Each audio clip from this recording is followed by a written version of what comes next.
This is Shelley Craft coming to you live on SNN Live.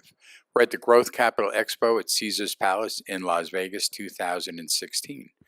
We're going to do a Wall Street View with David Morgan of the Morgan Report. It's a newsletter. David, welcome back to SNN Live. Well, thank you, Shelley. It's great to be with you. It's good to have you.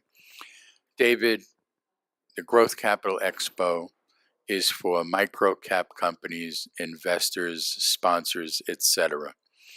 You were the speaker at the lunch, one of the lunches, and you had a ballroom of investor types. What did you speak on? Well, I spoke on the relevance of precious metals in today's investing environment and why they're still important. So I was in that audience, by the way. And I noticed that, you brought out charts, you brought out information, you had historical data, and there were some really interesting facts. Let's speak to some of that. Well, first of all, the first thing I put up was a quote from Richard Hemphill from the Federal Reserve Board. He's now deceased, and he talked and said in this quote that the most important thing that thoughtful people can think about is the monetary system. And if some of these problems are not resolved, that we could be facing a financial collapse and that something should be done about it. And that's from the Fed itself. So I bring that up because most people don't even know of that quote. And it's very pertinent to the fiat finance system that we now exist in. And I explain that a collapse doesn't mean things change as far as wealth going away. All the wealth stays in place. So it's not a destruction of wealth at all. It's a reallocation of who owns it. So I addressed that, and then I went on and did some drilling down in the financial system, specifically in the precious metals and how they're an important factor in asset allocation. So I remember when I invited you to come and speak at the lunch, I said, now the Silver Guru's coming. And, it was funny because, sometimes you have a full room of investment bankers and investors. Not everybody's into precious metals. Not everybody's aware of what's going on. And I think it was very informative that you came and spoke to the audience. And I think you lit a few fires in some people's minds about how they should allocate their investment dollars. Could you speak to that?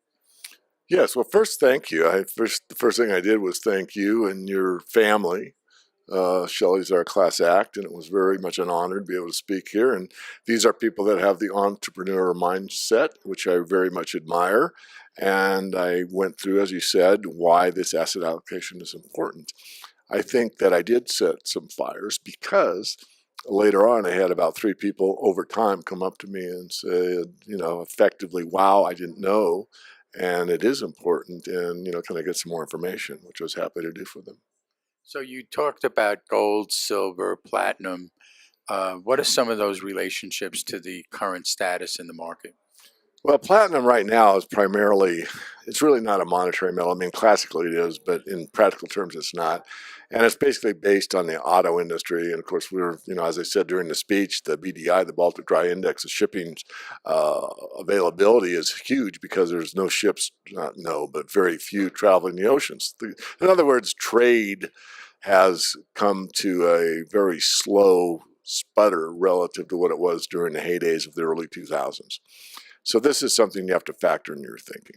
On top of that, we have to look at where are we going as a globe, as a planet, as a nation state. What's the long-term perspective, and what do we really want to achieve? And I think it's beholden on the millennials to basically take over kind of a financial mess that we're leaving them.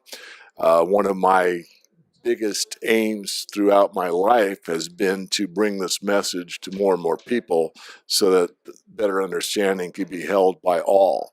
Because in order to correct a problem, you first have to understand the problem. And so I want to be as succinct and clear as possible so that there's no doubt in anybody's mind that this problem really exists. So I basically end with, be real, buy real, and get real, because this is the kind of value, and I spoke about value not only value in like equities or value in a startup company or value building or building value relationships, but the real value that people have internally, and how that was the founding principles that made this country so great and how far we have gone from there. And I gave the analogy that there's a direct correlation between the debasement of the currency and the debasement of the moral structure of a society. And that seemed to really get a lot of thinking going in the audience because, as I said before, several people came up and had quite a few words for me after my speech. Let's talk about the Morgan Report. What is it? What do you do with it? Who can use it, etc.? Well, first off, it's not for everybody, but for a sophisticated investor, it's quite useful. I'm one of the few analysts that does both the commodity side and the equity side. Most newsletters do the equity side only, and most newsletters get into what I call story stocks. They're not really balanced, in my view, between top tier, mid tier, and junior equities or small caps, which I do, but that's not what I do all the time. And I allocate the model where big money goes into big companies, mid money goes into mid companies, and the speculations are a lot of fun. I mean, who doesn't want to buy Silver Standard at 65 cents and watch it go to 40 bucks? Who doesn't want to buy General Molly at 35 cents and watch it go to 12 bucks? I mean, these are the kind of things that we've done, but it's not the focus. The focus is really on how to make as much money as possible with the lowest risk possible. And that's a balancing act, which means you need to do what I've learned the hard way. Well, I've been doing it for years now. But that is one, timing the market, two, understanding the silver market and other commodities, because Morgan Report looks at everything of value. We look at real assets. Lithium is hot right now. And I've spoken to a couple of lithium companies that you brought here, and thank you for that.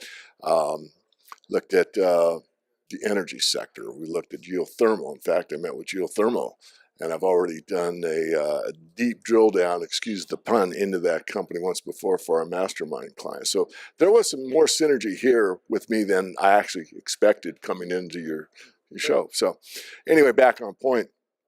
What we do is look at the commodity side, the timing side, the equity side. We also look at the trades that I do. You get to look over my shoulder. I guarantee anyone that writes us will get an answer to their question. And we take a film crew with us on any mining trip that we do. So you get to look with us. Like that's like a $2,500 value. How many newsletters do that? None to my knowledge. And we also have a web, not a web bot, but a web, what do you call it, widget that we designed specifically for our subscribers. So if I make an update or an alert, it pops onto your screen and you know there's an update or alert you need to pay attention to. So we've got a lot going for the money. I mean, the value total is probably in the $8,000 range. If you compare what a good commodity letter would cost you, $2,000, what a good equity letter from Wall Street would cost you probably $1,500. Taking a mining trip, $2,500. A timing service, probably another $1,500. You add it all up, and I give that all for $500 a year. So I have people that are, been long-time subscribers and are pretty happy with the Morgan Report. Now, David, your website. It's themorganreport.com. Ladies and gentlemen, the David Morgan from The Morgan Report, the Silver Guru, and the newsletter. I'm Shelley Kraft. This is SNN Live, and this Wall Street View came at the Growth Capital Expo, Caesars Palace, Las Vegas 2016. Thanks for coming on. Thank you.